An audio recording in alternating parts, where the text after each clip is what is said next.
গাহৰি মাংস বইল কৰিছিলোঁ, মানে বইল কৰিছিলোঁ মানে আদা ৰচুন দি পিনি, আদা ৰচুন খৰিচা দি এনেকৈ বইল কৰিছিলোঁ। তাকে অকণমান টেষ্ট কৰোঁ বুলি ভাবিছোঁ, তেনেকুৱা হৈছে। এয়া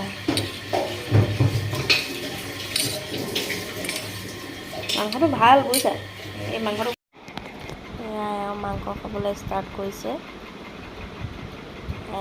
মই খালোঁ 2 পিচমান, পায়স আছে, মজা লাগিছে বুলি কৈছে। মই ইমান ভাল নাপাওঁ গাহৰি মাংসটো বইল কৰি, কিন্তু তেওঁ এপিচ দুপিচ খাওঁ, কিন্তু খাই ভাল পায়, খাইছে আৰু।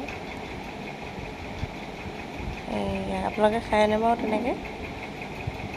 আমাৰ এই চবভাগে চলি যায় আৰু। এই পুৰণি ফটো কেইখনমান সাঁচি ৰাখিছোঁ দেই, এইখন পিছে নতুনেই বাৰু আমগুৰিত মাৰিছিলোঁ। এয়া মা আৰু ভতিজা পোৱালিটো, ভতিজা পোৱালিটো, তাৰপিছত এইয়া ডাঙৰটো ভতিজা,